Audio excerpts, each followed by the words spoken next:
Également, Paul, des enseignants, des professeurs de l'université. Je vais tout de suite m'adresser à l'un de ceux-là, Germain Lacasse. Vous êtes professeur à l'Université de Montréal. Expliquez-moi pourquoi vous n'êtes pas en classe en train d'enseigner. Vous êtes plutôt à l'extérieur en ce moment avec les étudiants. Pourquoi vous n'êtes pas là en train d'enseigner aux étudiants? Bien, moi, personnellement, je ne donne pas de cours aujourd'hui, mais certains de mes collègues en donnaient.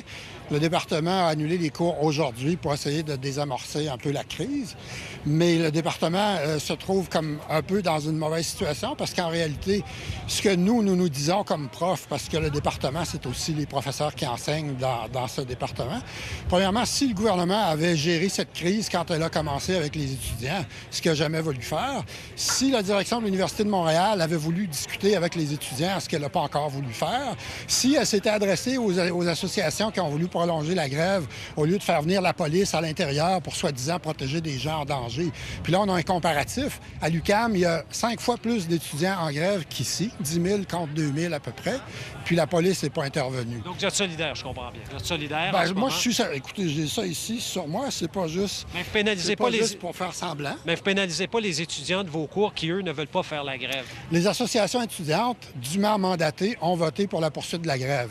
Puis là, je dirais pas est-ce qu'on doit être d'accord ou non avec eux. C'est leur stratégie, même si la trêve étudiante n'est pas une mauvaise stratégie non plus. Mais en assemblée démocratique, ils ont voté pour la poursuite de la grève.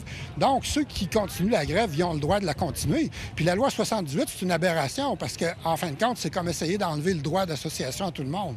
Mais là, de toute façon, au-delà de tout ça, entre vous et moi, regardez ce qui se passe. Avez-vous déjà vu des policiers dans une école, dans une université au Québec? C'est jamais arrivé.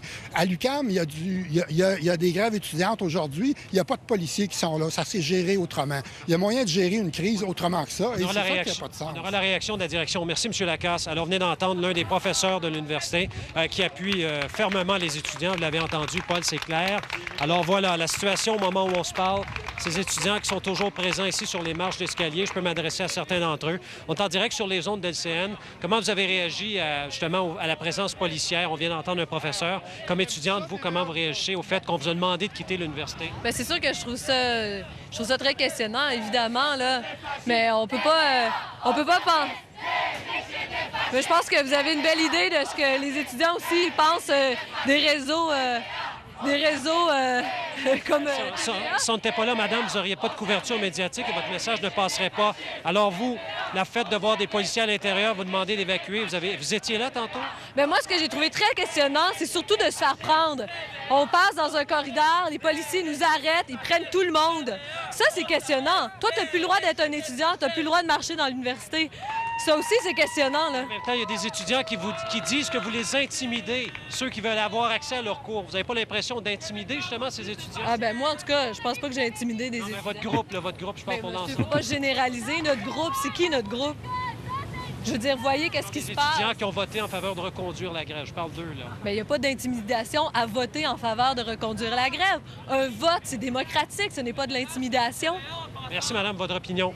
Alors voilà, Paul, c'est comme ça que ça se déroule depuis le début de la journée. Évidemment, nous, comme journalistes, on est là pour faire notre travail. On a droit à quelques insultes. Personnellement, ça ne me dérange pas, puisqu'on est là. J'explique aux étudiants qu'on est là pour transmettre leur message. On fait notre travail de terrain. Tantôt, on a tenté d'aller à l'intérieur, Paul. Il y a des agents de sécurité qui nous ont bloqué l'accès. Il y a environ 1 heure, à peu près, l'escouade anti-émeute, donc, a pénétré à l'intérieur du pavillon ici.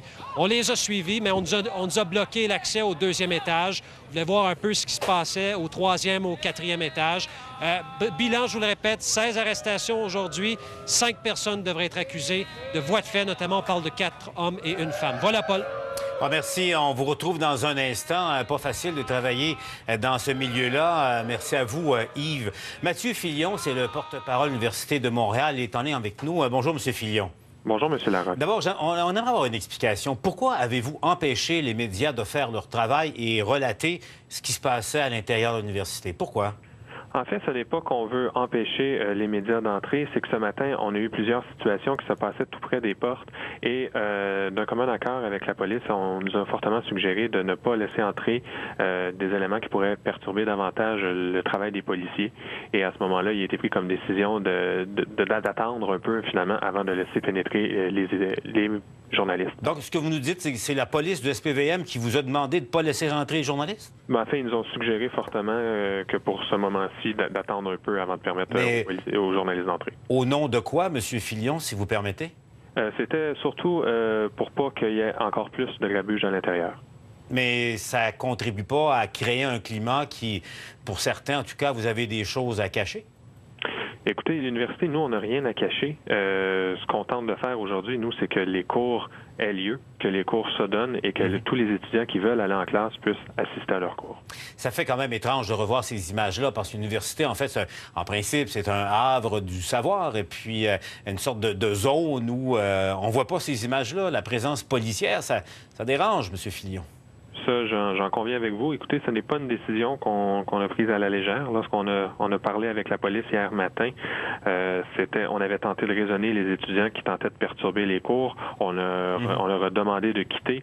Malheureusement, c'est pas arrivé. Et il y a eu un moment où il a fallu prendre une décision pour la sécurité de toutes les personnes qui étaient dans les locaux. On parle de nombreux étudiants, donc il fallait être en mesure de donner les cours. Et qui sont-ils, ceux qui, dites-vous, tentent de perturber la reprise des activités académiques? Ben, en fait, c'est très difficile à dire. On tente de savoir si ce sont des étudiants de l'Université de Montréal. On n'a pas encore la confirmation. On tente d'avoir des identifications. On demande aux gens d'être en classe. Donc, les étudiants sont en classe, mais on se demande qui est ces gens-là. On n'a pas de confirmation, là, nous non plus, pour le moment. Maintenant, pour la suite des choses, il y a eu une suspension des cours pour l'après-midi dans certaines facultés. C'est un peu complexe, mais il y a des cours que vous avez suspendus pour aujourd'hui. Il arrivera quoi ensuite? Ben, en fait, on a pris la décision de suspendre pour aujourd'hui les cours en anthropologie, en histoire de l'art, en études cinématographiques, ainsi que 2 autres cours là, séparément en études est-asiatiques et en littérature comparée. On sentait que c'était là qu'il y avait le plus de tension et on a décidé que c'était mieux pour tous, finalement, de suspendre ces cours-là. Une décision suivra à voir qu'est-ce qui arrivera de ces cours-là, s'ils seront annulés pour la session ou si les plans de rattrapage peuvent être encore modifiés là, minimalement pour que le cours ait lieu normalement. Bon, merci à vous, Mathieu Filion, donc porte-parole de l'Université de Montréal. Merci. Au retour, on va faire le point sur la crise également qu'on suit pour vous, bien sûr. On parle de la crise de la légionellose, comme on dit, du côté de Québec. Il y a entre autres la députée péquiste Agnès Maltais qui sera avec nous. Il y aura un point de presse un peu plus tard aujourd'hui. Vous savez, ça a bardé, ma foi, hier au Conseil de ville de Québec. Le conseiller municipal qui a apostrophé le maire Régis Labaume sera avec nous un peu plus tard. Restez là, on fait une brève pause et je vous retrouve tout de suite après. Osez goûter le Québec. C'est avec plaisir que je vous invite à la fête des vendanges Magog Harford. Venez découvrir avec moi nos 150